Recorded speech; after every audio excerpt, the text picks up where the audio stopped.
Hello, everyone. Thanks so much for joining. I'll give it like a couple more seconds for everyone to get settled in. Sure. Oh, got an extra participant over here.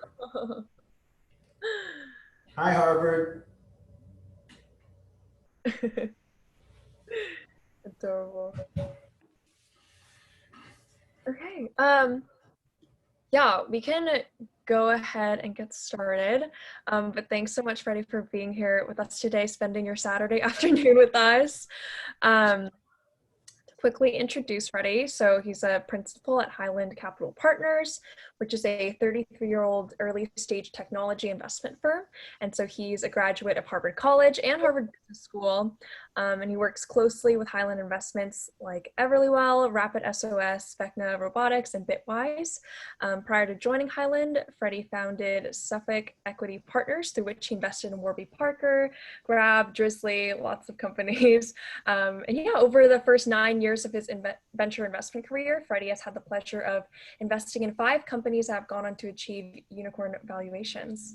So thanks so much, Freddie, for being here with us. Would love you to introduce yourself, maybe cover things I haven't already, but thanks so much. Thanks, Carissa, and hi, everyone. It's really nice to see you all. I'm a big fan of HUCP, so it's a pleasure to be reconnected with all of you and to see some new faces. As Carissa mentioned, I feel it was a long time ago, but I was once in your shoes as a Harvard College student, although it's very different than what you guys are dealing with now. So I feel for you that you're all kind of rolling with the punches, dealing with the reality that we're all facing here. So good for you guys for persevering. But yeah, I think Carissa, I think you summed it up. I guess I should mention I was in Canada and then Kirkland House. I was in FOHO first, and then I transferred down to Kirkland House. So I got a little lucky in that regard. And for those of you in the quad, I feel for you. But let's see, what else can I tell you? I'm originally from Boston, Massachusetts. I've got a lovely wife named Yulia, and a beautiful little boy named Carmen. And let's see. I majored in history with a focus, or concentrated, since we're all friends here, I concentrated in history with a focus on the Soviet Union. I got to study abroad in Moscow. That was a ton of fun, which ultimately, in some strange twist of fate, helped me to meet my lovely wife, Yulia, who's from Moscow. So while my studies didn't necessarily influence significantly my professional career, it certainly influenced my life. So I would bear that in mind, that you can really study anything that you're really passionate and excited about at Harvard while you're there. My family has we've been in a family business for 112 years. It's in the wine and spirits business. And I actually just launched a mezcal that I've been working on for 3.5 years.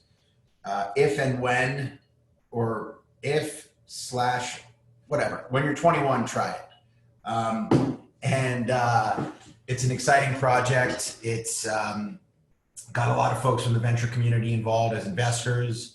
My co-founder did all of the creative work for Kanye West and Jay-Z and Beyonce. So I didn't do any of the design work or anything like that, but it's very fun to work with someone who has that kind of level of expertise. And you can check us out on social, on Instagram. It's at Mezcal Rosaluna. We do a lot of fun stuff. I'm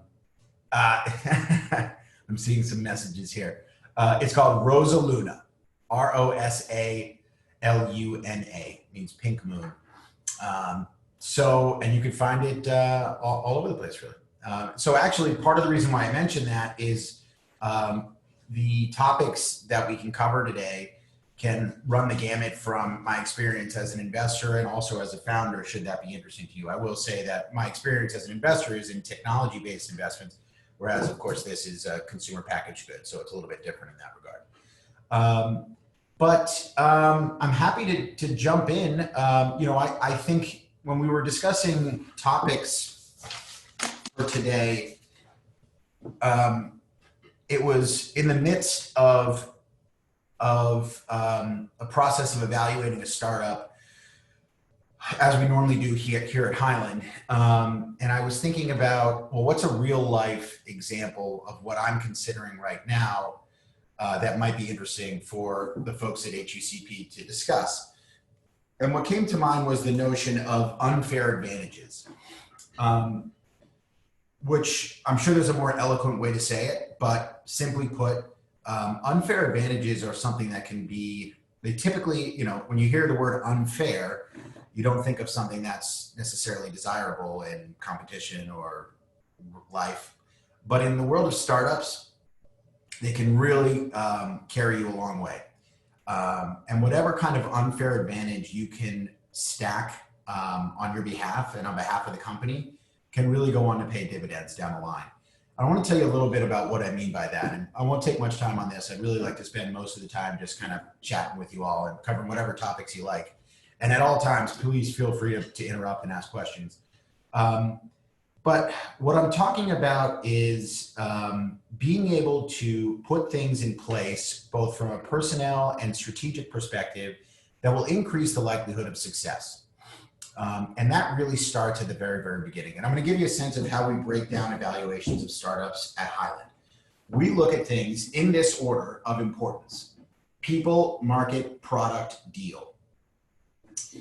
And so what is that? What can you learn there? First and foremost, the most important thing about any startup, both in terms of building it and in terms of considering it as an investment, are the people. Particularly for early stage investing, where it's difficult to determine whether or not the traction is and the product market fit have reached a point where you can clearly say, wow, this thing is really working. When you're talking about early stage, lower valuation, smaller investments, we at Highland typically invest up to $30 million. These days we're doing a little bit later stage, so our checks are on average now, I would say 15 to 20 million. But I've worked on deals that range from seed through Series C. So it's a pretty wide range. But I want to think about things particularly from the context of like early stage companies, because as I think about college students, you guys, I would imagine most of you, if you're thinking about diving into an entrepreneurial effort, it's going to be very early stage. So let's talk about things from the context of people, market, product, and I'll try and get through this quickly. Through the lens of unfair advantage. The most important thing when you're considering starting a company is, first of all, establishing whether or not you want to work on it with co-founders. And that right there is a real unique opportunity for you to develop some of those unfair advantages. I personally believe that, and I've seen it time and time again, that having co-founders can be a real asset for you as a CEO or a CTO, whatever your role might be. The reason being is just that you get to allow yourself to focus on what your core competency is, right? So just like, for example, here, how I was talking about, I don't do any of the design. Well, that's a very good thing because I don't have any design talent. But what I do have is a lot of experience evaluating different startup models. And I have a tremendous network in the beverage alcohol sector. So I was able to help us put together a world-class group of advisors.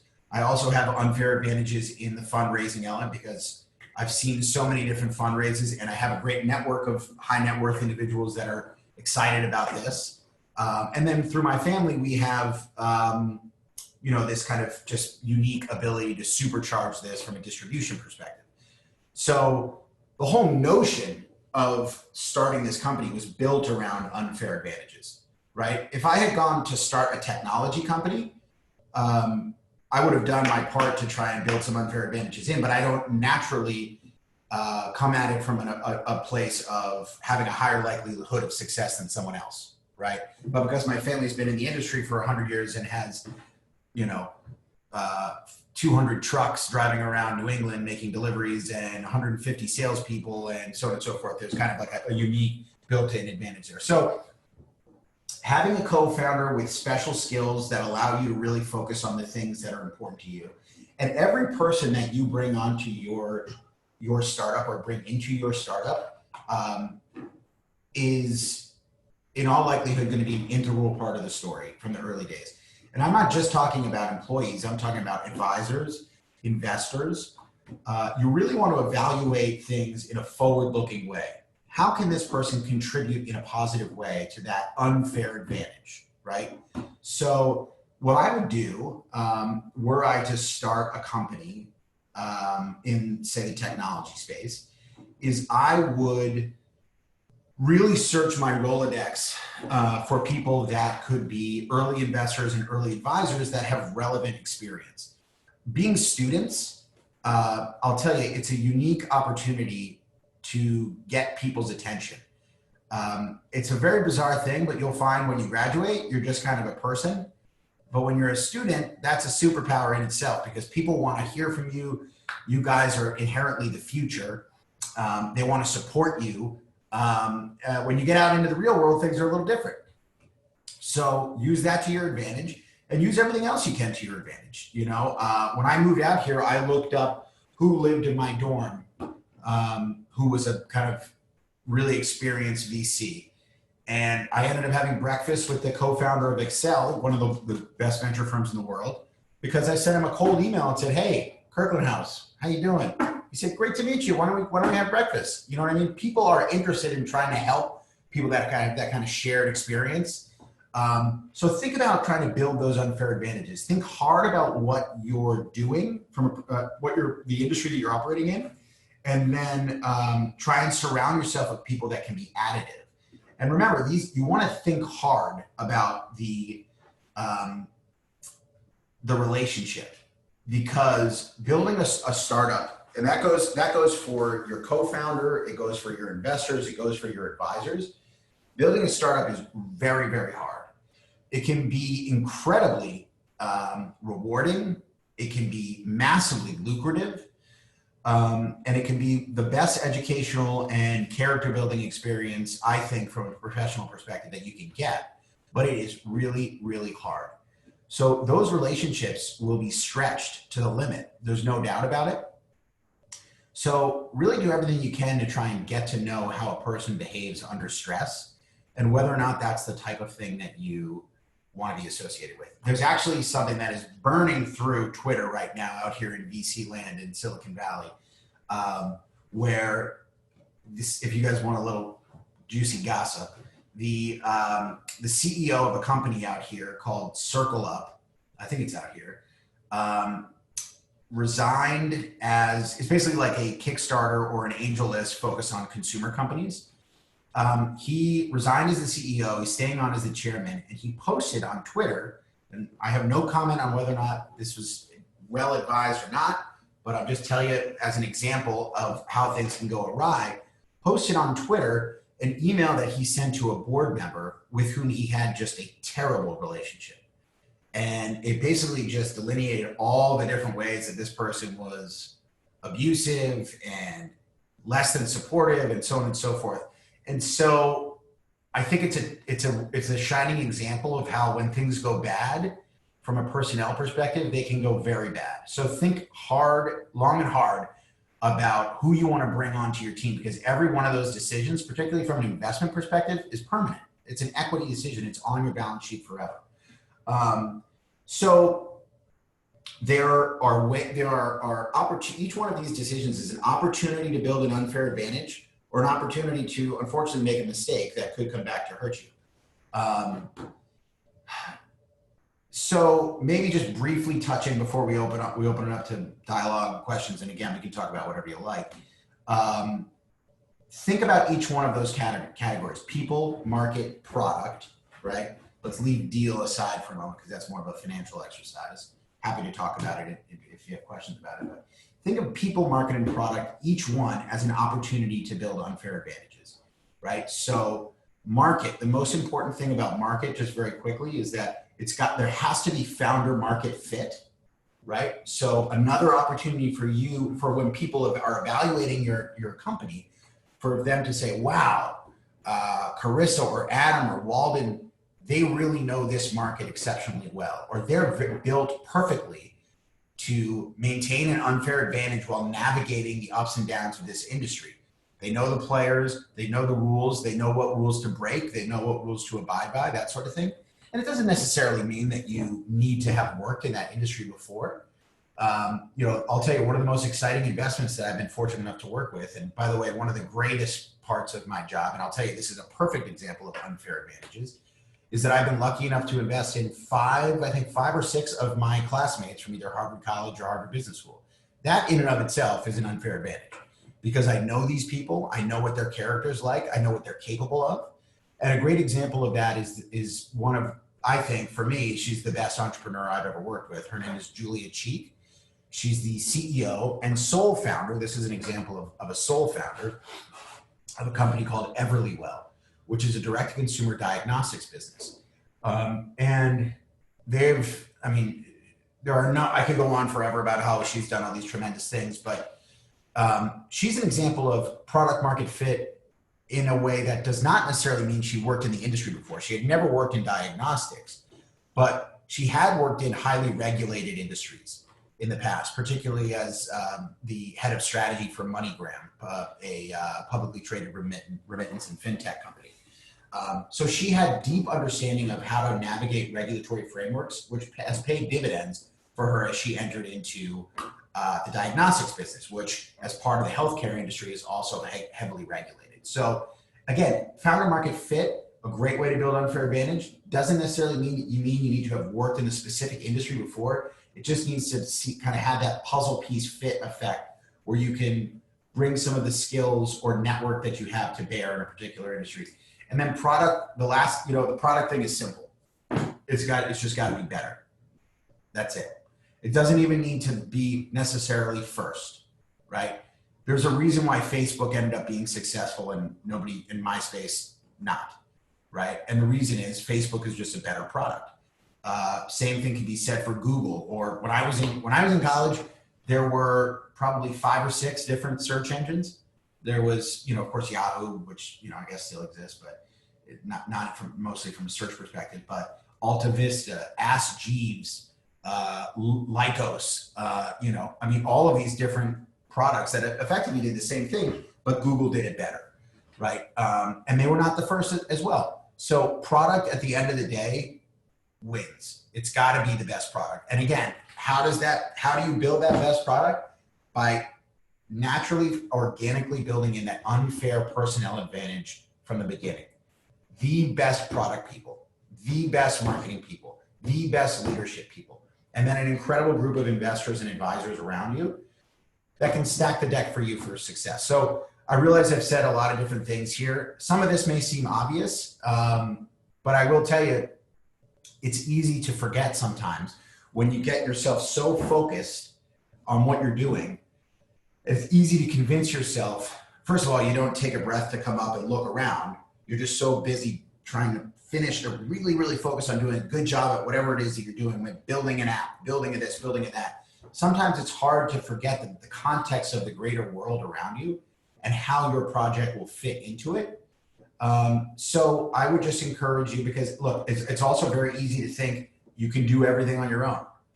I don't need this network of advisors. I don't need this network of investors or co-founders, so on and so forth. The fact of the matter is, the first thing that you need to build into your psyche as an entrepreneur is humility and belief. Because if you don't believe, then no one else will. But you have to have the willingness to understand that you're going to make mistakes along the way. So do some of these things to try and alleviate some of those mistakes early on. Build in that network of trust and ability around you, and you'll have a much higher likelihood of success. So maybe I'll just stop there, and if it's okay with you, Carissa, we can open it up and talk about whatever you guys like. Yeah, that sounds perfect. And since, we can keep this like a casual conversation, so if anyone has a question, just unmute and just chat. I reserve the right to ask you guys questions as well. Also, maybe when you're asking a question, if you introduce yourself as well, and if you have a company, talk about it, just to give us some context. Okay, I guess I'll go first, just to build an unfair advantage here. How did you find out which people in your dorm were VCs? Was there any database or something that you could hit? Because I know you can know who was in your dorm, but how did you also know that they were VCs?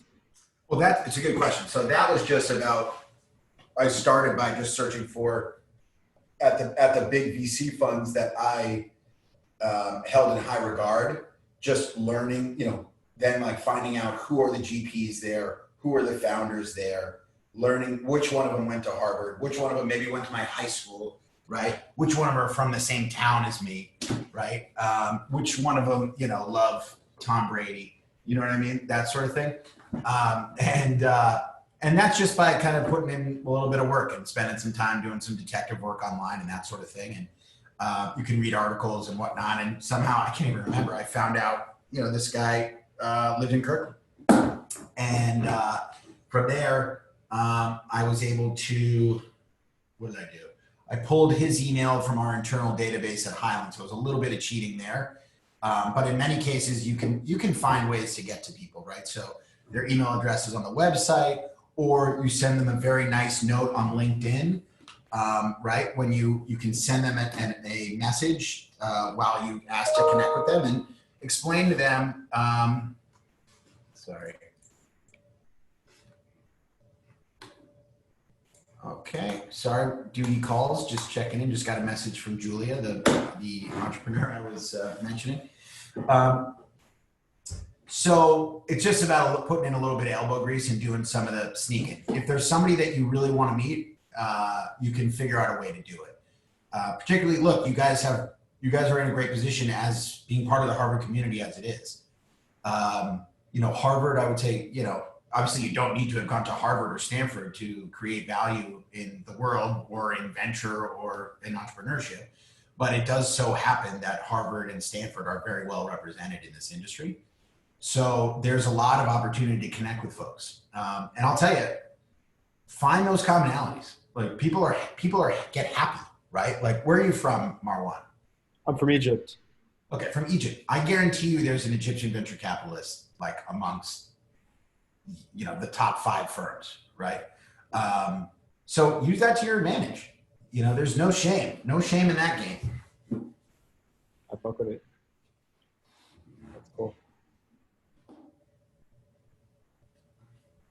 Yeah. So Freddie, I'm Walden. I'm part of HECP, and I don't have like any startup yet, but you know, I've like always like consider like maybe starting one. So before like you even like create a startup, what sort of steps could you take to sort of build that unfair advantage?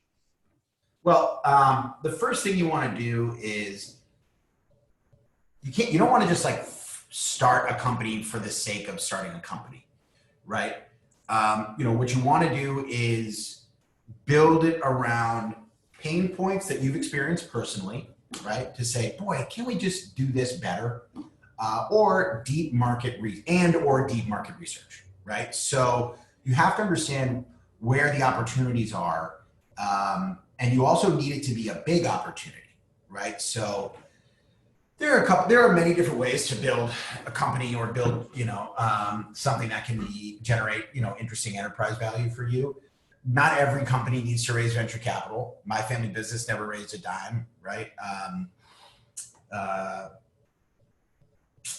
You know, many companies don't have venture capital dollars are generally oriented towards super high growth companies that burn a ton of cash to reach scale at an early stage. So not all businesses require that. So I just want to be clear that, you know, you could do particularly consumer packaged goods businesses, right? Like, you know, La Croix or Rosaluna or whatever, you know, it doesn't necessarily, if you can have a high margin cash efficient business, you may not need to raise venture capital. But in any case, you know, it's got, from the context of venture, it has to be a massive market, right? So it's got to be at least a $5-10+ billion total addressable market. And when I say total addressable market, it's a term that gets thrown around a lot, TAM, T-A-M. You want to think hard about, you know, look, I'll give you an example. So I just looked at a company that I found really, really interesting. It was very, very hard decision for me, but I ended up passing. And it was mostly based around the TAM question. And this is a company, I'd encourage you to check it out because I think this is a very cool company. It's called Chef, S-H-E-F. And they're based here in California. And what they do basically is they provide a marketplace for people to buy food from home cooks. And it's something has been done for centuries in different communities. And, you know, over for the last 100+ years in certain communities here in the United States as well, it's kind of community-based food system where, you know, Mrs. Jones down the street makes the best empanadas on the planet. Everyone in the neighborhood knows that, and she'll sell them, or, you know, if you paint her fence, she'll give you, you know, it's a barter system or something like that. Or in the North End, where my family came from in Boston, you could have some really special macaroni or something like that. In fact, there used to be an old Prince Spaghetti commercial that had some boy named Anthony Martignetti in it. I would encourage you to look that up. I don't know where that came from, but everyone always asks me if I'm related to him. But so it was a really interesting opportunity, a really, really interesting model. Very much so akin, in my estimation, to Uber and Airbnb, Uber, Lyft, Airbnb, right? With the idea of excess capacity, right? And allowing people to build businesses based on the assets that they have, excuse me. So home is an asset, right? Car is an asset, both of which you use a very small percentage of the time if it's an investment home, right? A car you probably use 5% or 10% of the time, right? Or a kitchen, right? You probably don't use your kitchen that much. And your skill, your asset is your ability to cook. So, oh gosh, this is really interesting. But it'd be easy to say the total, and I realize I'm going down a rabbit hole here, but please indulge me. It would be easy to say, oh, the food market is massive. It's the biggest, you know, it's right up there with whatever financial market is, $5-10 trillion market. Sure, it's easy to say that. But as a founder, and again, this is what I'm talking about with how do you build unfair advantages out of the get-go. As a founder, you got to think really hard around what the specific total addressable market is. In this particular case, I had a hard time, and I fully embrace that I could be really wrong with this. In fact, I really like these founders, so I hope that I'm wrong. I think that the market of people who will be willing to order food from a stranger is significantly smaller than the people who will be willing to order it from a restaurant. So for me, the total addressable market ended up being significantly smaller. So, you know, as you think about, that's just one example. Again, I think it's a great model. I think they're going to have a lot of success. For the valuation that they were looking for, I had to be thinking about, could this be like a $50 billion company or a $20 billion company? And I just couldn't get there. So think really hard about pain points and really be critical with yourself around what the actual total addressable market is. Oh yeah, thank you. Hi, Freddie. My name is Unique. I'm also from Boston. Oh, cool. Where are you from? I live in Roxbury. Is that where you're from? Yeah. Nice. Yeah, I used to work at Modern also. So You used to work at Modern? Modern Pastry? Oh, no kidding. Yeah. Wait a second. Modern Pastry. Oh, my family used to own one of those places. I can't remember, like my great aunt. Uh-huh. Not Modern. What's the other one across the There's street? also Mike's. Oh no, actually no. So we owned Modern. You did? Oh yeah, my great aunt's father. Yes. Oh, that's so crazy. I know. Yeah, I thought I should throw that out there, but I was wondering, what are some of the best unfair advantages that you've encountered in the investments that you've made? Great question.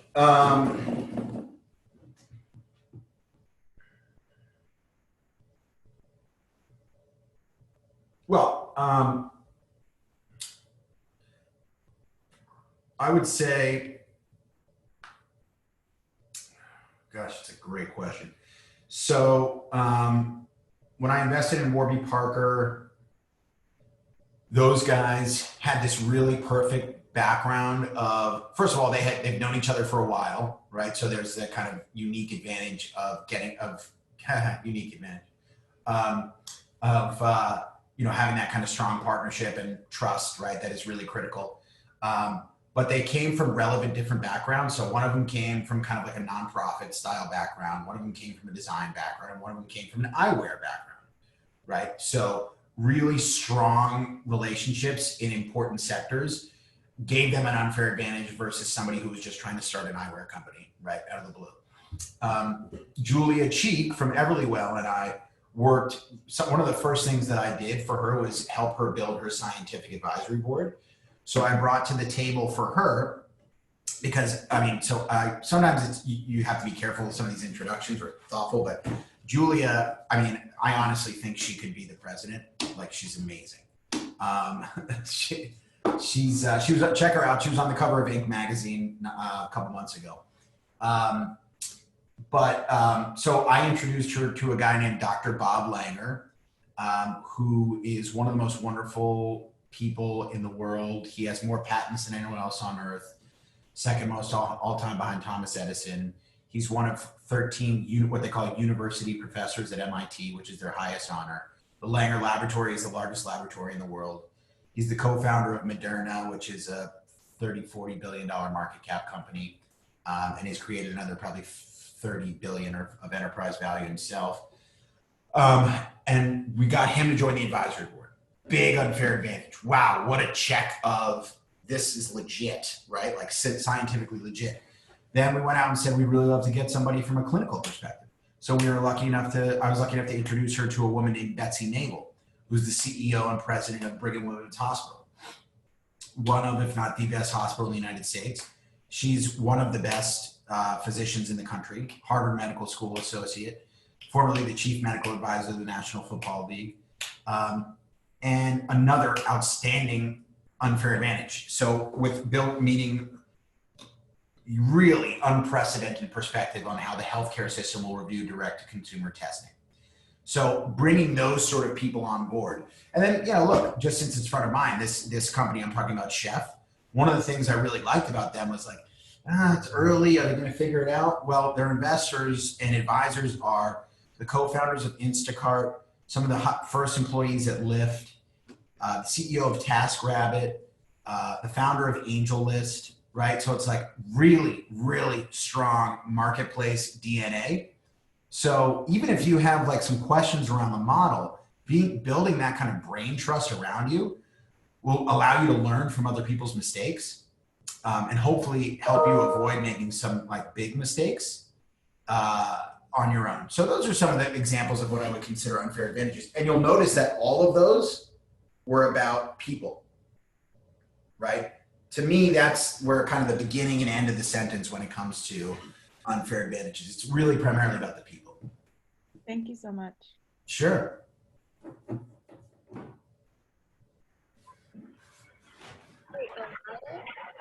Hello, Freddie. Thank you very much for this perspective on everything. And I'm a CEO and co-founder of Pioneer Technologies, and it's a medical device company for ear and hearing disorders. And that probably explains my question. How do you view, do you think that all VCs are really interested in 10 to $20 billion market opportunities or more? Or there are some VCs that call themselves micro VCs that maybe operate a little bit as angel groups? Could you explain, are all VCs the same and they think the same? That probably is a relevant question for medical devices that oftentimes have maybe the first addressable market that is not too big, but there is a platform to step into other fields or indications. Thank you. Sure. Yeah, I think, well, look, it's again, this kind of gets back to my point around not every company needs to raise venture capital, but there was an interesting article a few years ago in TechCrunch saying what's wrong with the $100 million exit, right? So like in the context of venture capital, $100 million outcome is kind of like, which is crazy to think about, but the ones that you really, that are really successful, obviously are, the $100 billion outcomes, right? Or the $50 billion plus outcomes. That's how you create massive wealth for the entrepreneurs, the employees, the VCs, so on and so forth. That being said, $100 million outcome can be a really great thing if you capitalize the business appropriately. And what I say there, what I mean by that is don't raise $100 million to sell a company for $100 million. Or for that matter, don't raise $1 billion to sell a company for $1 billion. It's not that interesting. What you want are to raise, if you raise $5 million, and end up selling a business for $100 million, that's a great outcome for everybody. So it's really, it's about an outcome relative to the paid in capital. And I think, yeah, absolutely, that, there's all different types of venture capitalists. There are seed funds, I think, that would probably be, very, very happy with that $100 million outcome. It's just that, when it comes to larger funds, meaning those that have more assets under management, in order to be able to drive returns on like $1 billion or a $2 billion fund, you need to make big chunks of returns. So they are naturally looking for opportunities that they think could be really massive. So markets that are either currently really big or, have an exciting future ahead of them, a technology that could be really exciting. There's an exciting movement right now around artificial intelligence and a subset of that called robotic process automation. Companies like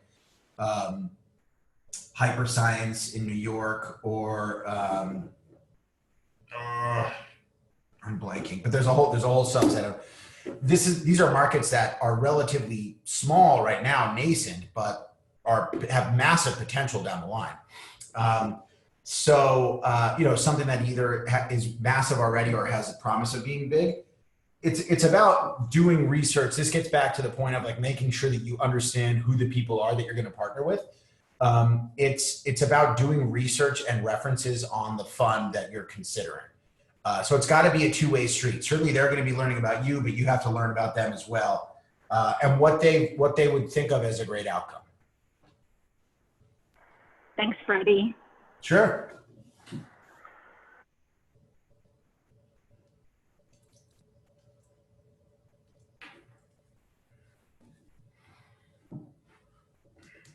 Hey, Freddie, thanks again for your time. Really appreciate it. My name's Adam. I'm starting Almond, which is a mobile technology and data services company. It's focused on financial inclusion in developing countries.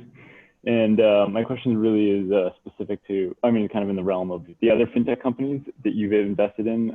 Like within your portfolio, it looks like, there's really, in large part, based on the partnerships that they have. The technology is great, but partnerships really is like what allows them to expand their user base really quickly. I'm just curious, like how you evaluate that, how that weighs into your decision-making process, like the combination of technology and partnerships. And for like an early stage company, like, all right, we've got these corporate partners, we're finishing our technology. Do we have our initial users yet? Outside of beta users, not so much. Just, how you kind of balance that in your, decision-making for like what the potential of that company is. Yeah, sure. I would classify partnerships as something that falls under unfair advantages because it's mostly from a distribution perspective. One thing that big companies are usually not that good at innovating. Even big tech companies, it's just hard because you become these kind of monoliths that just kind of move forward glacially, right? And like just kind of things are working until they push ahead. That's different with some companies. Some companies have an kind of inherent culture of innovation, but not all of them do. And so, but what they are really good at is distribution because they have the infrastructure, they have the team, they have the audience. So if you can bring them something unique from a technology perspective or a product perspective, being able to access their distribution and their sales engine is certainly an unfair advantage. So we look at that as a major positive to say, look, if you're starting a fintech company and you have a partnership with Visa or you have a partnership with American Express or, Goldman Sachs or whatever, you name it, those sort of things are definitely important. However, there are also things that investors can bring to the table. When you take on an investor like Highland, for example, one of the things, as you're doing research again and doing references on the VCs, you want to learn about like, hey, does this woman or man have relevant fintech network experience, et cetera, et cetera. If you looked at us, you would see that, yes, we've had very successful fintech portfolio over the last 33 years. And we have direct relationships with folks, the last CEO and chairman of American Express is an investor in my mezcal, right? Or, Robinson, is that Jim Robinson? No, it's Ken Chenault. Oh, It was the outgoing chairman and CEO. Oh, okay. Or the current CEO of PayPal actually also happens to be an investor in my mezcal, a guy named Dan Schulman. So, those sort of things, like as you're doing research on these opportunities, you want to evaluate their ability to supercharge your business as well. So the last thing I'll say about the partnerships is that it can be a really useful thing, but it doesn't substitute for a really good product, right? Again, product wins in the end.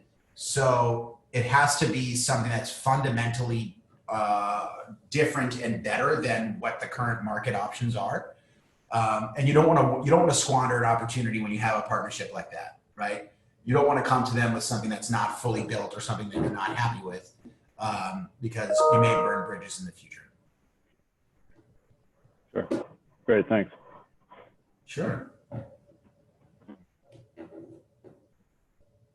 Maybe just to continue the conversation, how would you say like founders can go about building unfair advantages in their product specifically, like with network effects or maybe, getting the best data? What are some of the tips and tricks there? Great question. So again, I think, find your smartest friend, right? And work with them.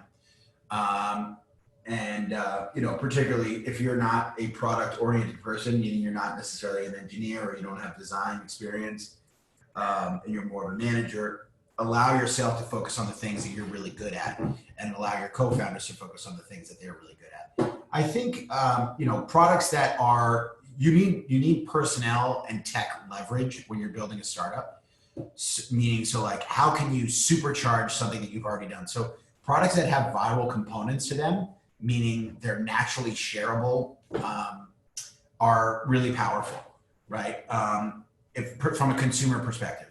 From an enterprise perspective, I would say build products that are, my personal thought around how to build a great enterprise product and sell it effectively is to build a product that is downloadable and usable by individuals within the enterprise. So meaning, let's call it, say there's a, I don't know, think of it as Salesforce is a good example, right? So if I work at General Electric and I don't like my internal sales database or CRM tools, I could Google what's a great CRM tool. I see Salesforce. I don't have to necessarily buy it. I can download a free trial on my own.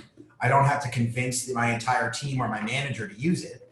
And I start using it on my own to great success. And then naturally what happens? Other people at the enterprise start saying, hey, Freddie, what's that? Oh, it's Salesforce. You should try it, Carissa. You should try it, Unique, right? And so it kind of naturally builds, again, with that viral component. And then you get to the point where Salesforce has their team reach out to GE to say, hey, by the way, 50 people in this division are already using Salesforce. Should we talk about a corporate license? Right? So things that are naturally shareable, and it doesn't extend to, I think when we talk about virality, it naturally, you think of consumer, but it also works from an enterprise technology perspective as well. So again, trying to think about leverage and ways in which you can use a 2-person team to access millions of people. Perfect. Thanks so much. Sure. I actually had a call yesterday with a couple Harvard students starting a tequila drink. How about that? 2 hockey players. Oh, we just got a question in the chat. How did you get into mezcal? It's a long story. I woke up in Oaxaca one day. No, I'm kidding. How did I get into mezcal? Well, actually, it's a good question. So, I had been working in venture capital for 5 years. I've been in venture capital now for 9 years. I have been working in venture capital for 5 years, and I just was so inspired by every day I kept meeting these folks that were doing these amazing things and undertaking these really ambitious projects. And I kept finding that the opportunities that were most compelling had these unfair advantages. And I thought to myself, what's something that I could do where I would have an unfair advantage? And naturally, I gravitated towards the industry of beverage alcohol because again, because of just the deep family experience. And I'm very, very fortunate, to have a mom, a dad, an uncle who have been great supporters of my career and, have really embraced the, not only this project, but other things that I've, my venture career and that sort of thing. And they're just a great support system. My brothers are terrible, but everyone else is great. I'm kidding. But anyway, so it was, it kind of came from this notion of what's an unfair advantage.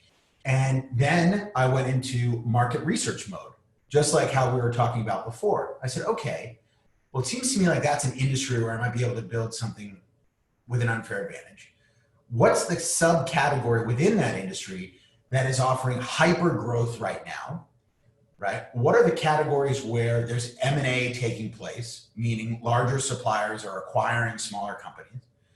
And where might I be able to quickly build something that is desirable where there are less incumbents that have massive presences?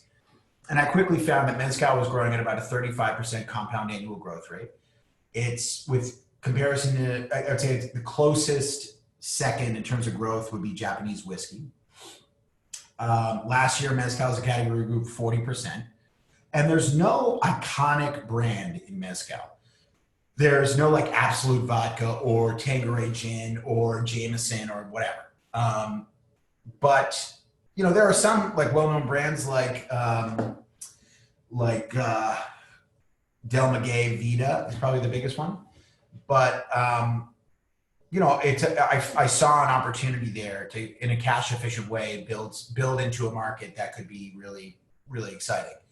And then I was introduced to, and now, I was waiting and kind of thinking, and then I was introduced to, by the founders of Drizzly, who are good friends of mine, to Nate Brown, who's the creative director that I mentioned before. And, he was kind of the spark that lit this opportunity on fire. When I started talking to him about he actually had been kind of thinking about a Mezcal opportunity on his own as well. And it was just that perfect marriage that we just discussed before, where he could do his thing, I could do my thing, and both of those things just work together really well. So it was about trying to take a scientific approach to where can I build these unfair advantages. And I should mention also that our co-founders are also the family that makes the Mezcal in Oaxaca. And I mean, again, to get back to product, this is the best Mezcal in the world. I am 100% convinced of that. I've drank a lot of Mezcal. I research, okay? And these guys have been making it since 1750 at a single estate. It is exclusively agave, smoke, and water.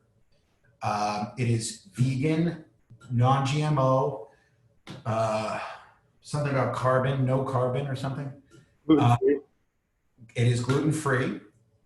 Right, all of those, carbon neutral, sorry, something about carbon. But it's a special product made by special people. So, that was a big part of it as well. Product in the end is what wins. So that was also a really critical part of the decision-making process. So it's interesting because you're talking about how the product always wins in the end. But I think I hear like a lot about cases where like maybe like a similar product, but like the founders are just like aggressive marketers, and they really get the ideas out there. So if you do have the better product, what tactics can you use to actually make sure that like your consumer base realizes like the superiority of the product? It's a great question. I mean, I think there's no substitute for getting it in the hands of people, right? So having them experience firsthand why it's better. And a lot of that comes from activation, right? Like, so sales and marketing are really critical. I know it's kind of obvious, but I'll tell you, it is really hard to do, to find, there's not a lot of really good dyed-in-the-wool salespeople out there. So being able to bring people on your team who have experience and can help you figure out innovative ways to get the product in people's hands, it's really critical. That's an area where, again, as you think about the rules that you want to write, the rules that you want to break, and the rules that you want to bend, I think it can be really helpful to find someone who has traditional sales experience, right? So that's not an area where I would necessarily innovate out of the gates. If you're working on a fintech company, find somebody who worked in sales at, Square, or plaid, or, you know, you name it, right? And bring them in to be able to help try and get the product in people's hands. How can you pursue those viral components? Referrals, right? Do you have an upper hand on social media? Can you use that as your means to access people? Do you have a large group of family and friends who'll try the product? Believe me, I have been hassling people like night and day to buy this product, right? I mean, I'll be honest, I went to Total Wine yesterday in Daly City and bought half of what they had, okay? So you know, doing everything you can to try and get at that activation. And again, use these unfair advantages that you have to try and distribute the product quickly and broadly. Because a good product is only as good as its distribution, right? If you have the best product and it's just sitting on the shelf, that's not going to be any good.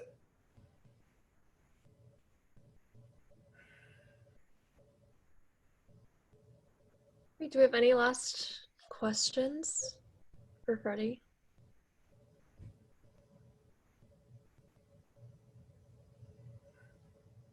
Great. Well, in that case, thank you so much, Freddie, for joining us this Saturday afternoon. Really appreciate your time and sharing all your expertise on the topic of unfair advantages. Oh my goodness, are we gonna have a special guest? Yeah, we'll just say goodbye. Come on, you silly. Oh, she's so lazy. All right. It's a little Harvard dog. Hello. Oh my goodness. Hi. Thanks so much for joining us. Look, unfair advantages. Corgis. People naturally love you if you have a corgi. They want to stop and talk to you. Well, guys, look, it's really my pleasure. You know, I'll tell you, I just remember so fondly my times at Harvard. My closest friends are the folks that I was lucky enough to live with at Harvard College. It's a special place. And look, I think I have cousins at Harvard now. And, you know, I feel for you guys that it's a challenging time. And I think it would be such a bummer to not be able to be there with your friends and your classmates. I totally get that. But you guys are going to have this unique experience, and you'll be better for it in the long run, because it's a test of will and a test of commitment. So just know that the kind of older generations are thinking of you guys and applaud you for your hard work and perseverance through this. And I think also, you know, look, this is a great example, your willingness to dial in on a Saturday to talk about whatever incoherent ramblings I've presented to you today. So, you know, just want you guys to know that I appreciate your hard work. And I should mention, please think of me as a resource. My email address is on our website, but it's just freddie@hcp.com. Please think of me as a resource. I'm happy to interact with you all, however you would be beneficial to any of you. So feel free to reach out to me at any time. Thank you so much, Freddie. So much. Great, guys. Good to see you all. Thank you. Thanks for your time, everyone. Talk to you soon. Thank you.